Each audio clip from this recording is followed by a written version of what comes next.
रक्षा मंत्री राजनाथ सिंह वायुसेना में शामिल स्वदेशी लाइट कॉम्बैट हेलीकॉप्टर प्रचंड में उड़ान भरने वाले हैं।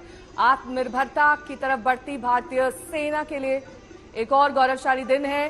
और इस वक्त ये जो तस्वीरें आप देख रहे हैं जोधपुर एयरबेस से लाइव आ रही हैं, ये लाइट कॉम्बैट हेलीकॉप्टर है जिसमें रक्षा मंत्री उड़ान भर रहे हैं। दुश्मन का बचना मुश्किल ही नहीं नामुमकिन है, ये दरअसल बहुत वक्त से वायुसेना की मांग थी। तस्वीरें दूसरी तरफ आप देखिए, रक्षा मंत्री राजनाथ सिंह इसी लाइट कॉम्बैट हेलीकॉप्टर में सवार, चीजों को समझते हुए पूरी सतर्कता बरतते हुए एक एक चीज का ध्यान यहां पर रखा जा रहा है। जब रक्षा मंत्री इसमें उड़ान भरेंगे, जाहिर तौर पर दुनिया भर की नजरें इस वक्त जोधपुर एयरबेस पर होंगी। एसीएच में रक्षा मंत्री राजनाथ सिंह की ये उड़ान, जिसमें चीते सी फुर्ती और बाज जैसी नजर है।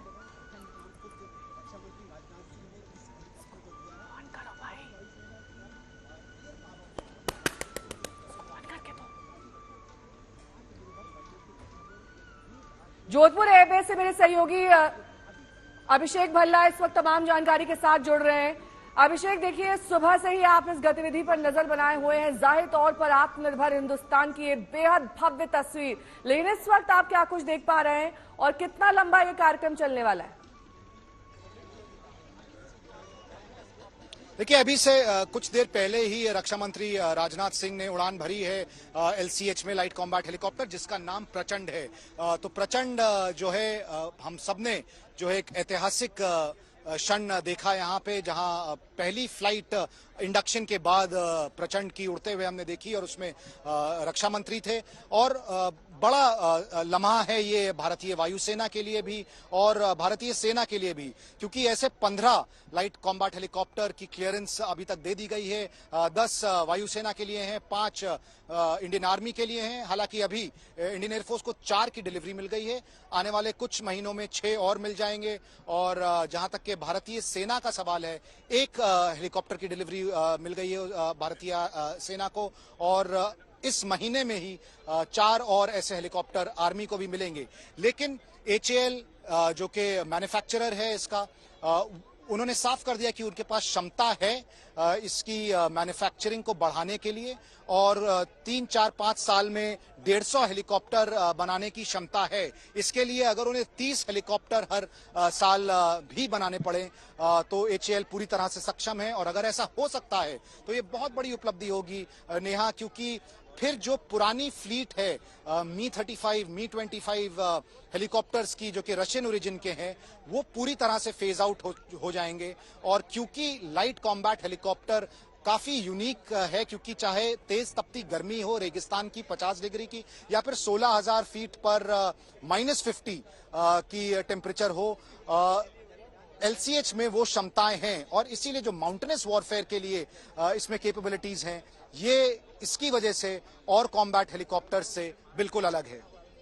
और जिन माउंटेनस कैपेबिलिटी का आप जिक्र कर रहे हैं, जाहिर तौर पर उसी को और एलैबोरेट करते हुए अगर यहाँ पर हमारे दर्शकों को ये आप समझा सकें कि आने वाले वक्त में जिस तरीके से चीन हमारे ऊपर नजर बनाए रखता है, एलएसी पर जिस तरह की दिक्कतें आती हैं, उसको लेकर इस पर्टिकुलर हेलीकॉप्टर से क्या मदद मिलेगी? क्योंकि वायुसेना के लिए ये आज एक बेहद अहम एडिशन बताया जा रहा है। बिल्कुल, और इसीलिए जो टाइमिंग है इस इंडक्शन का वो और भी ज्यादा महत्वपूर्ण हो जाता है, जिस तरह का थ्रेट चीन से है। और अपने दर्शकों को यह भी बता दें कि इंडक्शन से 2 साल पहले जब चीन के साथ मई 2020 में लद्दाख सेक्टर में तनातनी शुरू हुई थी, तो 2 लाइट कॉम्बैट हेलीकॉप्टर वहां पे डिप्लॉय कर दिए गए थे, क्योंकि ये जानना चाहती थी वायुसेना कि क्या उसमें वो सारी क्षमताएं हैं जो उस टफ माउंटेनस टेरेन के लिए चाहिए, और क्या क्विक डिप्लॉयमेंट हो सकता है एलसीएच का किसी भी इमरजेंसी सिचुएशन में। और पता चला कि एलसीएच 2 साल पहले, अभी से 2 साल पहले पूरी तरह से सक्षम पाया गया था। तो उसी वक्त एक बहुत बड़ी उपलब्धि थी और राहत थी इंडियन एयरफोर्स के लिए कि एलसीएच जो है 16,000 फीट पर ऑपरेशंस के लिए पूरी तरह से सक्षम था। और डिप्लॉयमेंट भी जो इसका है नेहा, मैं आपको बता दूं, जो आर्मी डिप्लॉयमेंट कर रही है वो ईस्टर्न सेक्टर में कर रही है, चीन का थ्रेट परसेप्शन देखते हुए ही। जो एयरफोर्स का डिप्लॉयमेंट है वो रेगिस्तान में भी होगा, क्योंकि यहां से पाकिस्तान बॉर्डर भी नजदीक है। इसके अलावा अगर जरूरत पड़ी तो जो बर्फीली चोटियां हैं 15-16 हजार फीट पर, वहां पर भी इसका डिप्लॉयमेंट किया जाएगा। जो इसके खास फीचर्स हैं, खास करके इसका जो रोटर डिजाइन है, वो इसको बहुत ज्यादा मनूवरेबिलिटी देता है। यही कारण है कि अगर घाटियां जहां पे फ्लाइंग मुश्किल होती है, टेरेन मुश्किल होती है और बड़े पतले घाटियां होती हैं, वहां पे इसकी जो मनूवरेबिलिटी और एजिलिटी है, इसको जो है बहुत ज्यादा जो है केपेबल बनाता है और टॉप चॉइस जिसको कह सकते हैं बनाता है उस किस्म के वॉरफेयर के लिए।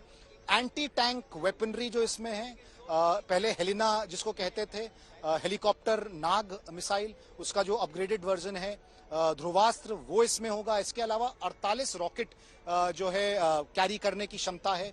एक आगे टरेट गन है जो कि बहुत ज्यादा पोटेंट है, 800 राउंड फायर कर सकती है।